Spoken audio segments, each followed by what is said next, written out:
Welcome back to another Bible Lessons from Our Home. So glad to have you.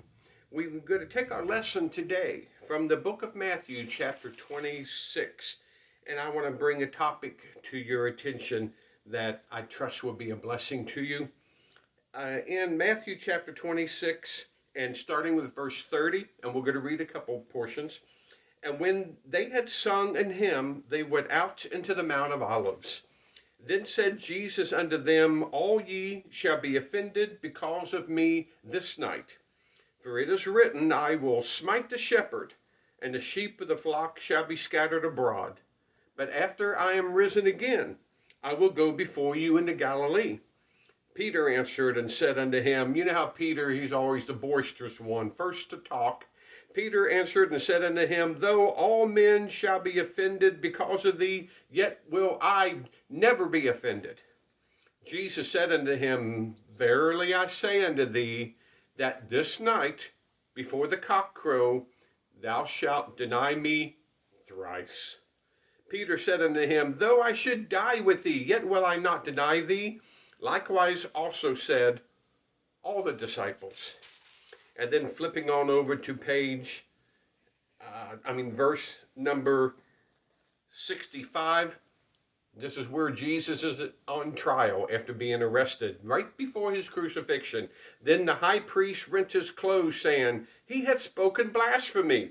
What further need have we of witnesses? Behold now, you have heard his blasphemy. What think ye? They answered and said, He is guilty of death.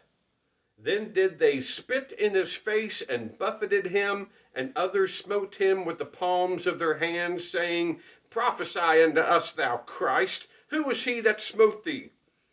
Now Peter sat without in the palace, and a damsel came unto him, saying, Thou also wast with Jesus of Galilee. But he denied before them all, saying, I know not what thou sayest. And when he was gone out into the porch, another maid saw him, and said unto them that were there, This fellow was also with Jesus of Nazareth. And again he denied with an oath, I do not know the man. And after a while came unto him they that stood by, and said to Peter, Surely thou art one of them, for thy speech bewrayeth thee. Then began he to curse and to swear, saying, I know not the man. And immediately the cock crew. And Peter remembered the word of Jesus, which said unto him, Before the cock crow, thou shalt deny me thrice. And he went out and wept bitterly. Regrets. How many times has regrets affected everyone? You, me, Peter. Peter realized what he had done, shaking his head at himself in disgust. And he went out, knowing what was about to happen. And he denied his Lord when his Lord needed him. And he wept bitterly. Regrets can be minor. Something you just say, oh boy, I don't want to do that again. Or regrets can be major.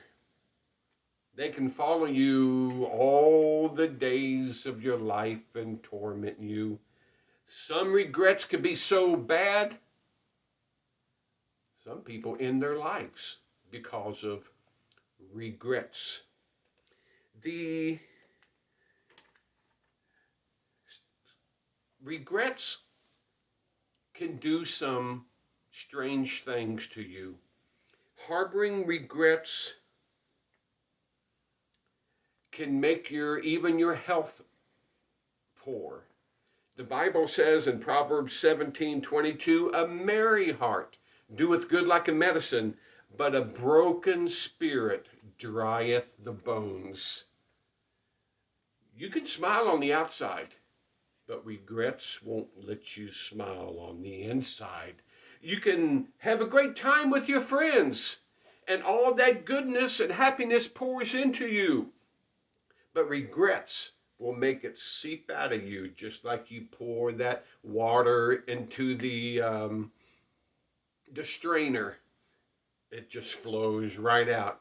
Regrets is harmful, can be harmful to your health. Regrets can also paralyze you. Let me give you an illustration. In Psalms chapter 137, the first 4 verses, by the rivers of Babylon, there we sat down. Yes, we wept when we remembered Zion. They were in captivity, and they knew it was their fault. They had forsaken God. They had turned away from his commandments. They had served other gods. They knew it was their fault. We hanged our harps upon the willows in the midst thereof.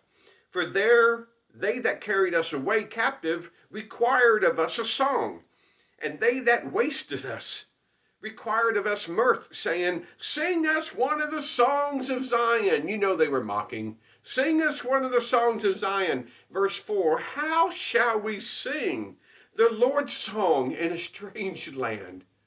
It paralyzed their worship. It paralyzed their desire to honor God. Regret paralyzed them. They could have sang songs of redemption and songs of praise and psalms of forgiveness, but instead they hung it up. Regrets paralyzed them. If you let regrets have the upper hand, regrets can also separate the best of friends.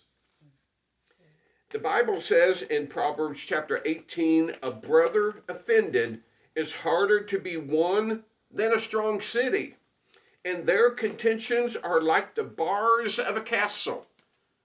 Not monkey bars to play on, bars of separation. When you have offended a brother, a friend, somebody you work with, they are harder to win back, and you regret it, and you regret it. Day after day, you regret it. There is a lot of harm when you let regrets control you. But if you will control the regrets, you can find peace with God by taking your regrets to God. Psalm chapter 34, the righteous cry, and the Lord heareth, and delivereth them out of all their troubles. The Lord, listen to this, the Lord is nigh unto them that are of a broken spirit. While you're struggling with regrets, the Lord is far away. No, when you need him, the Lord is nigh and saveth such as be of a contrite spirit. You let your brokenness that was paralyzing you last week, your regrets, and you turn your regrets into a prayer. And dear Lord, forgive me. Dear Lord, deliver me. Dear Lord, save me. These 2 verses said he'd do all 3. If you take your regrets to him.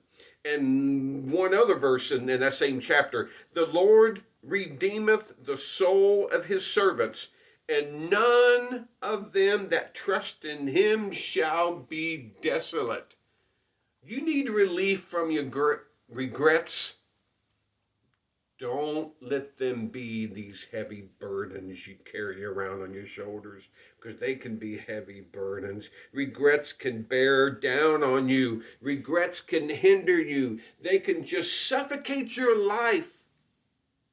Take those heavy regrets that you are carrying and lay them on the ground and turn them into stepping stones to find your way back to God. The story is told of Zacchaeus, and I think it's in Luke chapter 19. Short man, he wanted to see Jesus. He couldn't because of the crowd, but he knew how to climb a tree, and up the tree he went.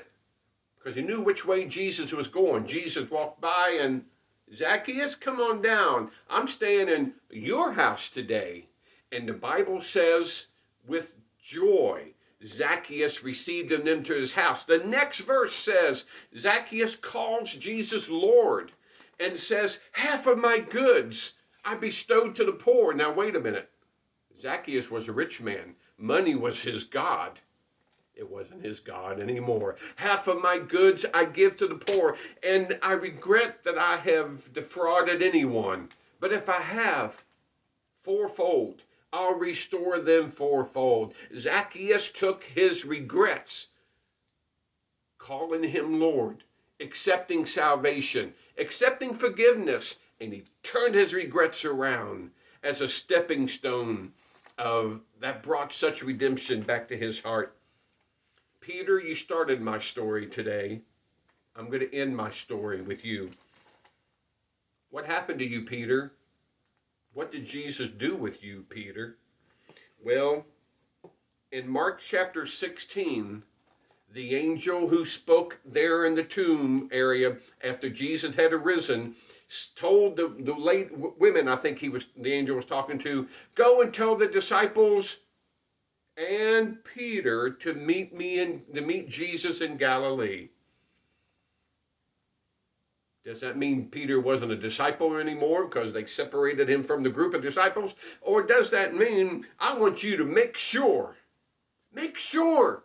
Peter and his regrets, you get him beyond them.